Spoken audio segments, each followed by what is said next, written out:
el día de los números y de los porcentajes, los que nos han dejado los datos del paro registrado en el mes de marzo y los que recogen también los presupuestos generales del Estado que hoy han llegado al Congreso de los Diputados. Bajan capítulos como el de educación, un 21%, pero baja también la inversión pública, un 25%. Otro dato significativo que hemos conocido a lo largo de la jornada, que 4 de cada 10 euros se destinarán a pagar pensiones y prestaciones por desempleo. Son los primeros datos que vamos conociendo de ese proyecto de presupuestos y que vamos a analizar esta noche con nuestros invitados, el periodista Vicente Montes, también está con nosotros el economista Roberto Fernández Llera, Melania Álvarez, politóloga, y Carlos Suárez, ingeniero y presidente de Tecniberia. Muy buenas noches y bienvenidos. Les lanzamos, como siempre, para empezar Debate en 30, una pregunta para responder en una sola palabra. Les pedimos una valoración de estos presupuestos que hoy han llegado al Congreso. Para mí son inquietantes. Peligrosos. Yo lo diría en 3, sálvese quien pueda. Difíciles.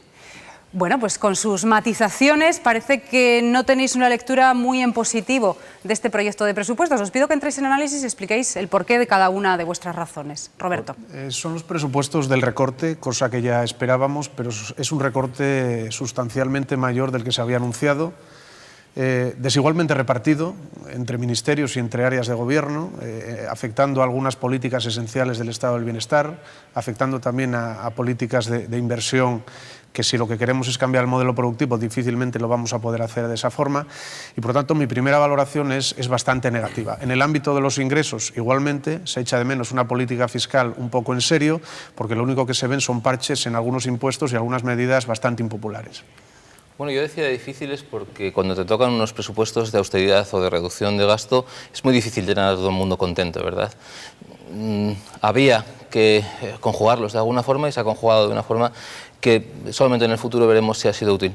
Seguimos diciendo lo mismo de siempre. Poca inversión, con poca inversión, ¿de dónde viene la recuperación?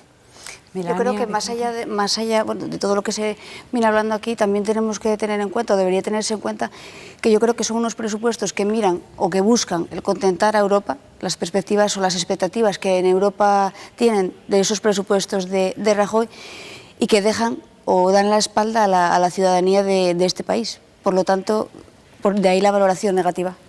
Sí, yo considero que son inquietantes porque no era fácil hacer estos presupuestos, pero al mismo tiempo nos encontramos con que algunas partidas o algunas políticas que debían de ser necesarias en tiempos de recesión, como la investigación o incluso la política industrial, se ven muy mermadas. Y coincido un poco con Melania, son unos presupuestos, a mi entender, que están dirigidos a los observadores externos que tenemos de nuestra política para que den el visto bueno y crean un clima mucho más favorable.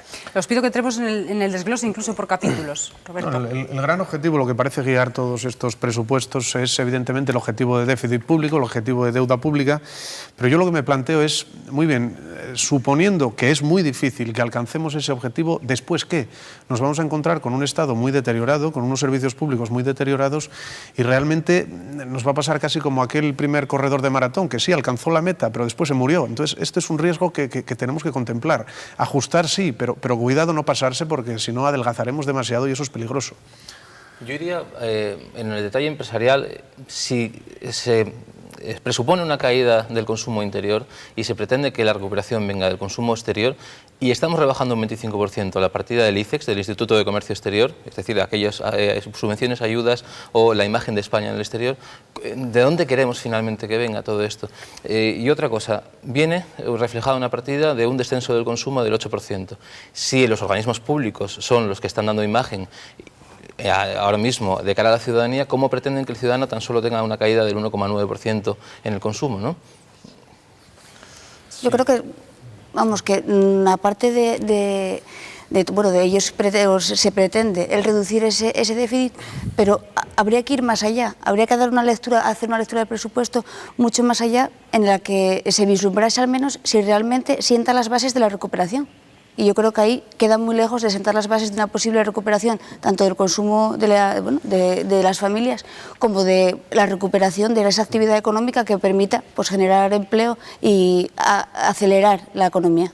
Sí, en esos términos yo no soy economista, yo no sé cuáles son realmente las claves necesarias, pero lo que se da a entender, o lo que al menos se transmite, es que hay unos objetivos que hay que cumplir de déficit, pero que no sabemos ¿qué se va a hacer después? ¿A dónde va a conducir una vez que llegues a ese estado? ¿Qué estado vas a tener del sistema productivo? ¿Y qué significa eso? Si es un objetivo que hay que cumplir únicamente por criterios contables o presupuestarios, o hay realmente se persigue además algo... Efectivamente, yo decía en mi introducción la palabra de peligrosos, ¿no? ¿Por qué creo que son peligrosos? Porque ellos mismos, estos presupuestos, contemplan 600.000 parados más sobre lo que ya tenemos. Esto es un drama auténtico. Por tanto, el objetivo número 1 de España debería ser atajar el problema del desempleo, no el problema del déficit per se, porque el déficit puede ser más alto o más bajo, pero hay que pensar qué se quiere hacer con ese déficit. Por tanto, peligrosos por ese sentido. Peligrosos porque perdemos legitimidad democrática. El primero que conoció estos presupuestos fue un delegado del gobierno de Angela Merkel, del gobierno de Alemania, ni siquiera la soberanía nacional, el Congreso de los Diputados.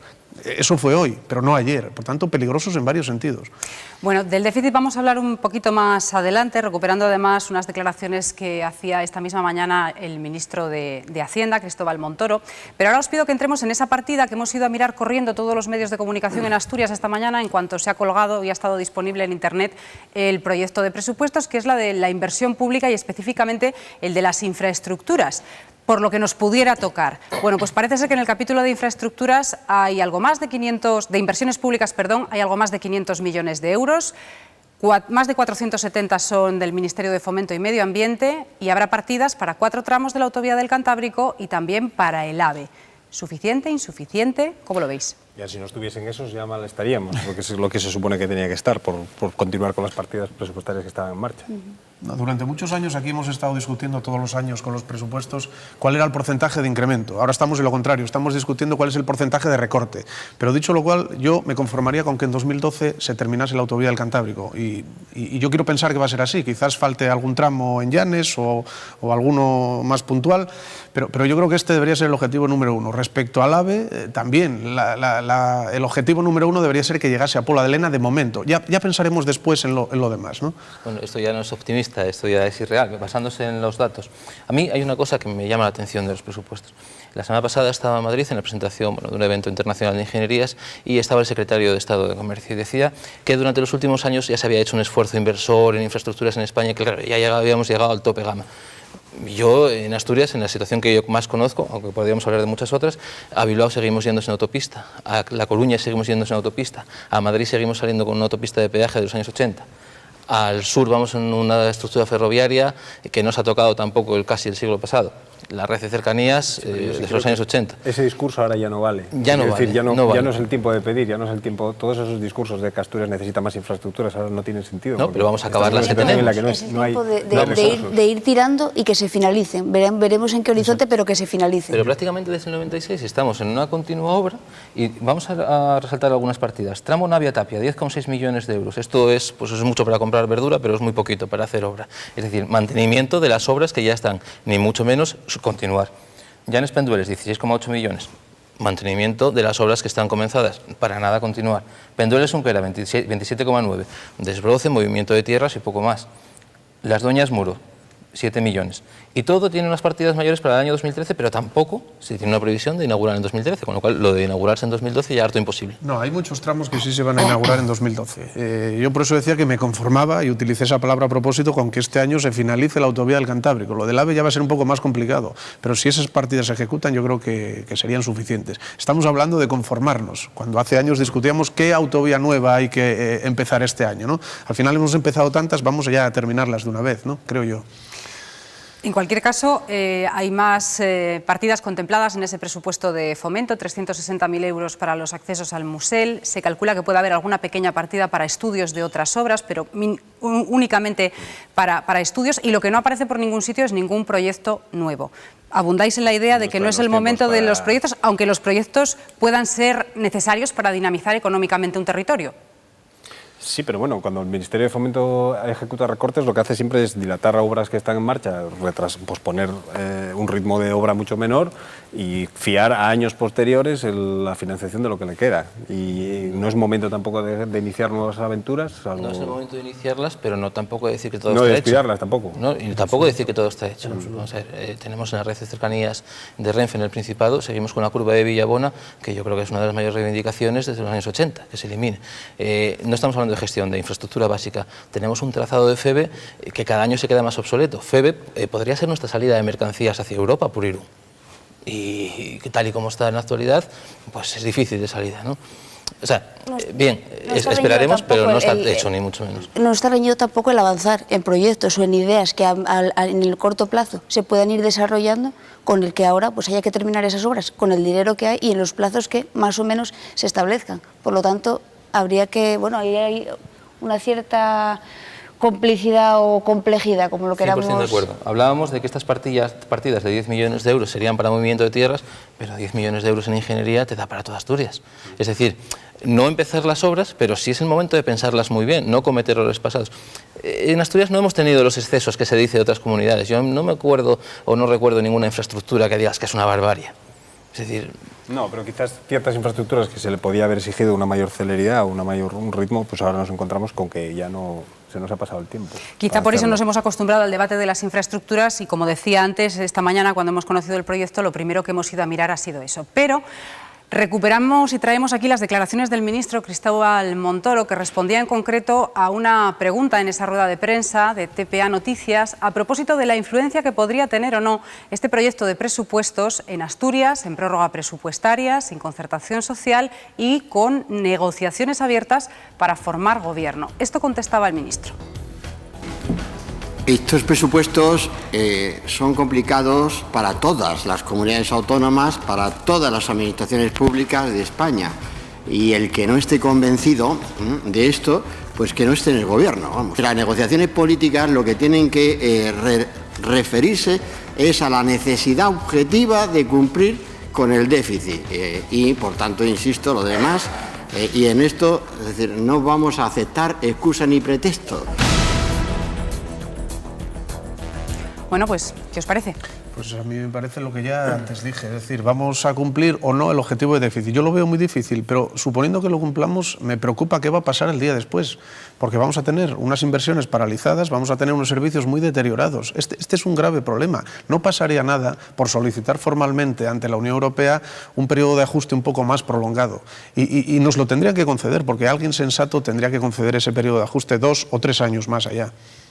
Eso es pasaremos al plan B, es decir, tenemos los presupuestos nacionales, a ver qué hacen las comunidades ahora y qué hacen los ayuntamientos después. Ahora ya sabemos cuánto es el dinero con el que jugamos cada uno y a ver qué pasa, porque de verdad estábamos hablando de recortes en educación, pero quien tiene las competencias son las comunidades, y estábamos hablando en recortes también en sanidad, pero quien tiene las competencias son las comunidades. A ver cómo se traspasa eso, ¿no? Eso va a ser, yo creo, el paso más difícil. Melania. El déficit y permanentemente el déficit. Y claro, explicar unos presupuestos con la sombra del déficit permanentemente sobre la mesa o sobre cualquier divagación que podamos hacer de ese presupuesto es complicado. Y así que coincido con la posición de Roberto, en cuanto a ¿y luego qué? ¿Qué va a pasar? Y desde los ayuntamientos, desde las comunidades autónomas, pasa un poco lo mismo. En esta, peor todavía lo tenemos.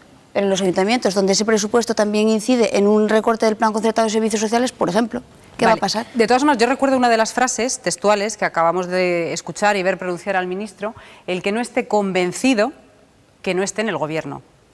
¿Es algún tipo de mensaje a las mesas de conversación políticas abiertas en Asturias?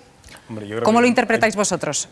Es un momento de mensajes necesariamente, porque no está nada claro, pero en todo caso yo creo que el gobierno que salga de toda esta negociación y del escenario que tenemos se va a enfrentar a un escenario muy difícil porque el objetivo de reducir el déficit es como una espada de Damocles que está encima de cualquier partido de cualquier signo, tenga una política más conservadora o más de izquierdas, y aun gobernando el Partido Socialista se va a enfrentar a duros recortes en la administración, porque para cumplir eso no hay otra solución. Hombre, si alguien no está convencido es el Partido Popular, al que por cierto pertenece el ministro, porque el candidato socialista sí que parece que quiere gobernar, Izquierda Unida también, Cascos también, UPD no se termina de definir, pero es el PP el que tiene esa incertidumbre. El convencimiento del ministro no se refería a las ganas de gobernar, sino a las ganas de cumplir con el objetivo del déficit. Estaba ironizando. Vale. Yo creo que lo entendí, pero en ese sentido estaba ironizando un poco con las declaraciones del ministro. Yo sí creo un poco, perdonad, que es como tú definías el sálvase quien pueda. Yo creo que vamos a ver esto suceder en los próximos meses. Cada administración va a intentar cumplir sus objetivos de déficit. al coste que sea. O podría ser un mensaje para aquellos que tienen los estatutos, un gasto mínimo del Estado. Lógicamente se intentará cumplir los objetivos de déficit, pero también yo creo que ahí se abre una oportunidad en el diferenciar cómo se llega a cumplir ese objetivo de déficit.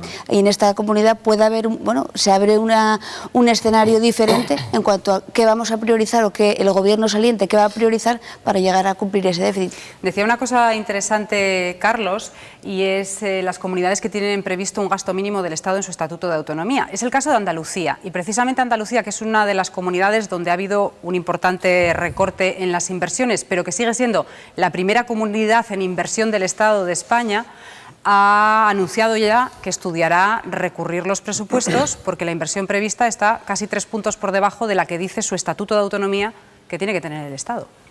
Sí, bueno, pero yo cuando se aprobaron este tipo de cláusulas fui muy crítico. Es decir, Cataluña lo vinculó a la participación del PIB catalán en el español, Andalucía a la población. Nosotros podríamos utilizar otros indicadores como los campeones de Fórmula 1, ¿no? Nos llevaríamos el 100%. Pero claro, no estamos en eso. El presupuesto del Estado lo hacen las Cortes Generales, lo aprueban las Cortes Generales, mejor dicho. Por lo tanto, no le podemos negar vía estatuto esa autonomía que tienen las Cortes Generales. No se puede, y lo ha dicho el Tribunal Constitucional. No es mi opinión, lo ha dicho en la sentencia que juzgó el Estatuto de Cataluña. El gasto social se recorta, pero un 4,3%, que teniendo en cuenta otros porcentajes de recorte de varias docenas, pues es inferior. De todas formas, insisto en el dato inicial, 4 de cada 10 euros son para pagar pensiones y prestaciones por desempleo. Ese escenario añade complejidad a los presupuestos, a la realidad económica a la que nos enfrentamos para los próximos meses. Complejidad y riesgo, porque nos encontramos en un escenario de aumento del paro muy significativo, y eso es un equilibrio que no sabes en qué momento se puede trastocar. Pues realmente los ciudadanos habían marcado unas líneas rojas en 3 partidas, principalmente: sanidad y seguridad social o pensiones, justicia y seguridad, y educación, y a partir de ahí es recorte, ¿no? Y son las 3 partidas que menos se han visto. Yo creo que además el gobierno pues, posiblemente lo ha visto bastante claro y bueno, lo ha dejado ahí. Lo que hablábamos, sanidad y educación son competencias regionales. Bueno, luego después cuando entras en el detalle también ves pues eso, la partida de I+D que se cae, la partida de investigación. Pero esas junto con el ICES son mis preguntas. O sea, si tenemos un país que no innova, que no desarrolla I+D, que no exporta, ¿de dónde pretendemos que venga la inversión si nosotros no estamos haciendo? Que hasta ahora se dijo que la clave para mejorar era esa, y esa es la que primero se cae en es una pena. Alemania presentaba también en los presupuestos una crecida en las partidas de educación. Es decir, tampoco estamos siguiendo un modelo precisamente el más europeo, ¿no? No, y yo añado otra cosa. No estamos hablando en ningún momento de la política fiscal. Siento ser pesado en este punto, pero es que estamos hablando solo de cuánto hay que recortar, pero el déficit se puede conseguir como diferencia entre ingresos y gastos. Esto es la cuenta que todo el mundo entiende. Entonces, hablemos de gastos, pero hablemos de ingresos también. Y en este presupuesto, más allá de la famosa medida de amnistía fiscal, que a mí me parece fatal, pues no estamos hablando de una política fiscal que permita recaudar más de forma estructural, no coyuntural. Es decir, no para un año concreto, sino que sean ingresos permanentes de la hacienda pública. De esto no se está hablando. De eso no se está hablando porque no se iba a hablar tampoco de subir impuestos y sin embargo también se subieron. Por lo tanto, llegamos o se llega un poco a contrapié, ¿no? Bueno, vamos con otros datos del día, los que hacen referencia al paro registrado en el mes de marzo. Unos datos de paro que en Asturias se incrementaron en 35 personas, que se valora de distinta forma según quién. El Gobierno del Principado dice que indica un cierto estancamiento del aumento del paro. Sin embargo, el presidente de la Federación Asturiana de Empresarios comentaba esta misma mañana que marzo suele ser un mes de descenso ya del desempleo. ¿Qué os parece esa cifra? Bueno, marzo suele ser de descenso porque generalmente las Semanas Santas a veces cae en marzo, ¿no? Eso había que esperar también un poquito ahora, abril, pero desde luego, resumiendo en esa palabra que siempre nos pides, o que pides generalmente ¿Sí? al principio, es desesperante la situación. Y alarmante, diría yo. Alarmante y que debería hacer reflexionar, y no creo que se esté reflexionando todo lo que se debiera. Es un drama, es decir, el paro en estos momentos en España y en Asturias es un drama y cualquier política económica debería ir enfocada, en primer lugar, a combatir el paro, no tanto a los recortes como estamos viendo en estos tiempos. Hombre, yo no creo que estos datos tengan que ver con la reforma en marcha ni nada de eso, pero yo creo que sí el Gobierno se está dando cuenta de que no hay una fórmula matemática que con ciertos factores el resultado sea otra. En realidad el sistema es muchísimo más complejo y desde luego la situación del paro debería ser el principal problema del país. Bueno, de hecho. Lo es para los españoles, no tanto para los políticos españoles, parece. Pues vamos a ver precisamente lo que opinan al respecto los asturianos, a los que les hemos planteado la cuestión esta misma tarde. ¿Cómo ven ellos la situación del paro en Asturias? Esto nos han contado. Es una tarea muy difícil, sí. Supongo que todos puestos a gobernar lo tendríamos bastante complicado. Yo lo que pienso es que si los políticos lo estuvieran pasando tan mal como lo está pasando mucha gente, ya se hubieran unido para tomar medidas. Lo que pasa es que ellos viven de puta madre, ¿entiendes? Y ahí está el problema, creo yo. Vamos, ahora opciones, no sé. No tengo ni idea de lo que se puede hacer para acabar con el paro. Creo que todo esto es un tema económico, lo que se está suscitando, marcado por la Comunidad Económica Europea. Estamos a lo que digan ellos, en este caso concretamente Alemania y Francia, y dependemos del mercado, ¿no? Entonces sí estamos. Pinta mal de principio, ¿no? Es la culpa de todos, porque estos comen en el mismo sitio. Se echan la culpa, se maldicen, pero a fin de cuentas están todos juntos. Culpas de todos. Y nosotros que nos oponemos a ellos, decir, no, prometiste esto, cumple. De que haya tanto paro será de la economía, digo yo. Ahora bien, si no mejora, ¿quién la puede mejorar? Nosotros, yo soy pesimista.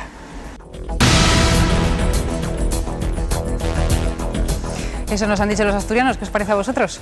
Los argumentos que hemos escuchado. Vamos, me parecen reflexiones muy sensatas de la gente de la calle y es la que tenemos todos en mente. Pero quiero destacar una. No recuerdo quién lo decía, reflexionando sobre que esto viene de la Unión Europea, ¿no? Que al final esto es culpa de la Unión Europea.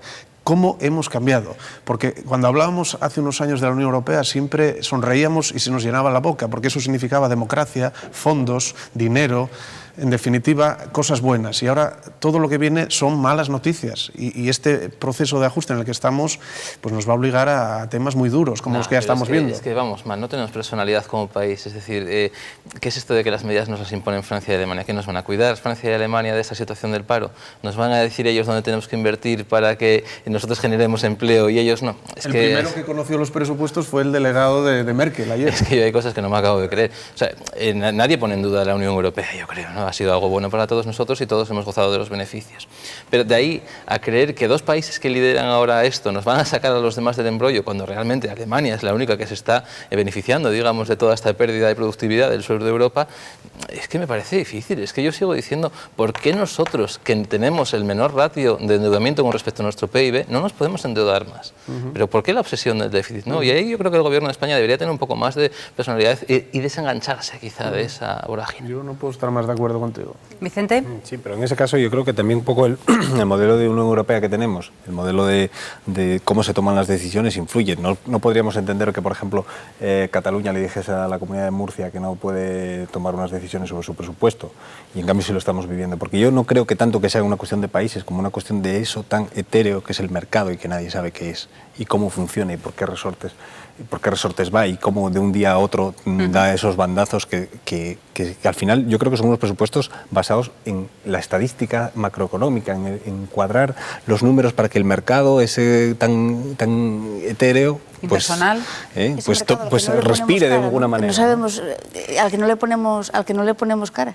De todas formas, por volver a Asturias, la situación de Asturias con respecto al paro es la de estar al borde de los 100.000 parados en una comunidad de 1 millón de habitantes, con un aumento del paro de más del 13% en el último año, con presupuestos prorrogados, sin concertación, porque se acabó el ACEBA el 31 de diciembre, y en negociaciones políticas para tener gobierno. Nuestra situación añade peculiaridades también a la lectura y al horizonte del desempleo. ¿Creéis que sí, que no? Sin embargo, después de un año sin gobierno tenemos el dato de paro quizá más normal de España, quitando la comunidad de Mallorca, ¿no? Ya te Todo veo venir. llegará. Pues adelante, Roberto. No, yo no diría, creo intuir eso de que estaríamos mejor sin gobierno, yo no diría eso. Pero dicho lo cual, cuanto antes se resuelva esta inestabilidad institucional, mucho mejor para todos. Yo creo que este año ya no va a haber presupuesto, no va a dar tiempo, y mejor haría ya el nuevo gobierno ir pensando en el presupuesto de 2013, porque realmente los plazos ya están muy apurados y 2013 va a presionar enseguida. Y la estamos situación mejor sin gobierno, pero no es el único culpable. Desde luego. Y esta situación ayuda entre comillas a presionar a ese nuevo gobierno que vaya a salir o vaya a intentar sacar a Asturias adelante, lo presiona a que su prioridad o su elemento central en la acción de gobierno sea la lucha contra el desempleo. Sí, o debería. De todas maneras, también hay que tener en cuenta que el gobierno que salga va a ser un gobierno absolutamente en una situación de inestabilidad, siempre, sean cuales sean las condiciones, porque o va a estar sujeto a un pacto que puede romperse o que puede tener sus tensiones, o va a estar en una minoría siempre. Es decir, yo creo que la situación de Asturias es especialmente delicada porque ni siquiera va a haber un gobierno con la solidez como para tomar decisiones y apechugar con ellas. Vamos a seguir con un presupuesto prorrogado, con un presupuesto que negociar va a ser bastante difícil, sea cual sea el escenario, y que tendrá que haber responsabilidad de quien gobierna y de quien está en la oposición. Pues sí, esa responsabilidad de quien le toque el papel de oposición, sobre todo porque en campaña electoral todos o casi todos coincidieron en esa prioridad de atacar el desempleo como la acción de gobierno fundamental, por lo tanto deberán ser responsables. Pero luego, esto es lo de siempre, ¿no? Salía antes una persona quejándose de los políticos y es que al final es muy fácil criticar cuando no estás y muy difícil ponerse y encontrar la solución cuando estás. Es decir, sí, como idea está bien la recuperación del empleo, pero dudo mucho que el presupuesto regional pueda hacer algo por el empleo. Puede hacer, lógicamente, ¿no? Pero es lo que he dicho antes en los datos del paro. No son tan malos para estar un año sin gobierno, es decir, al final tampoco han influido tanto. Yo quizá resulte inocente, yo creo en la política y creo que sí es posible. Otra cosa es el con qué ganas afrontemos ese reto de generar empleo o de combatir el desempleo. Al menos que la sangría no siga su curso. Claro que creemos en la política, pero que yo no creo que el gobierno regional tenga ahora mismo la batuta o la varita mágica de la situación del empleo en Asturias. No, hombre, la varita mágica varita mágica no lo sé. Capacidad del presupuesto de la comunidad autónoma para intervenir en la economía y para fomentar nuevas condiciones que generen empleo, algo tenemos. Tendremos menos si recortamos el presupuesto. Sí, sí. Es decir, a mayor presupuesto, mayor capacidad de intervención en la economía. Si tenemos un presupuesto recortado, malamente lo vamos a poder hacer. Y esta situación de pausa en la que hemos estado con unas nuevas elecciones, todavía con un gobierno que se va a retrasar, pues quieras o no, hay cantidad de empresas a expectativas de proyectos, de ayudas, de subvenciones, que eso está ahí congelado. Hombre, después de un año yo he visto muchas empresas que ya están desesperadas, ya pasan totalmente de Asturias. Es decir, yo te puedo decir que semana a semana cada vez cruzo más la frontera hacia abajo, que es donde vendo, porque ya en Asturias sabes de sobra que ya no hay puerta donde picar, ¿no? Este escenario, ¿qué os parece el escenario que acaba de dibujar Carlos? Porque alguien que lo escuche por primera vez... Pero yo creo que es una realidad. Las empresas que ahora mismo en Asturias tienen unas buenas expectativas están mirando mercados exteriores, no solo fuera de Asturias, sino también fuera de España. Pero mucho ojo con eso, que es muy difícil ganar fuera cuando en tu casa te están dando palos. Bueno, ahí estamos dando pistas de cuál sería una buena orientación de la política económica, es decir, fomentar la exportación como se hizo en los últimos años, pero todavía con más fuerza, porque ahora es más necesario buscar mercados fuera que nunca, porque el mercado asturiano, además de pequeño, pues está muy estrechado, digamos, por la tasa de paro tan elevada que hay y porque las propias empresas están en una situación muy dura y muy difícil. Entramos en los últimos 2 minutos de programa, así que les pedimos ya a nuestros invitados esta noche una conclusión en 30 a propósito del escenario general, económico, laboral y político de Asturias, porque parecen todos muy implicados y todos muy importantes para los asturianos. Yo creo que es un escenario muy complicado para Asturias y que requiere de un discurso nuevo, también de una manera de afrontar los problemas nuevos. Ya no valen los discursos y los argumentos anteriores. Estamos en otro terreno de juego totalmente distinto. En 30, Roberto. Es un escenario, el del paro, dramático, pero yo tiendo a ser optimista y vamos a esperar que ya estemos en los niveles máximos de paro y a partir de ahora empecemos a trabajar. Podríamos hacer, no sé si unos pactos de la Moncloa, pero unos pactos de Suárez de la Riva, donde en serio los políticos pongan a funcionar la maquinaria para trabajar contra el desempleo. El desempleo como eje fundamental de la acción del próximo gobierno que toque gobernar Asturias y sobre todo el luchar contra la inacción o contra la comodidad de llegar a un gobierno y el pensar que todos vienen contra mí, no puedo hacer nada, no tengo la varita mágica. Yo creo que esa sería la máxima fundamental que el gobierno entrante en el Principado en este momento tendría que tomarse como fundamental en esa acción. Yo Carlos. creo que estamos en otro año más de crisis, ya van 5 y a esperar a que venga el 2013 con mejores augurios porque los que nos han traído no son precisamente buenos. Vicente, Roberto, Melania, Carlos, muchísimas gracias por acompañarnos esta noche y también a todos ustedes por seguirnos un día más en este debate en 30. Saben que pueden comentar el programa a través de Twitter, seguirnos también a través de nuestra página web, debateen30.com, y que mañana no volvemos porque hay fútbol. Así que el jueves, a la misma hora, 9:30, nos encontramos aquí en TPA. Adiós.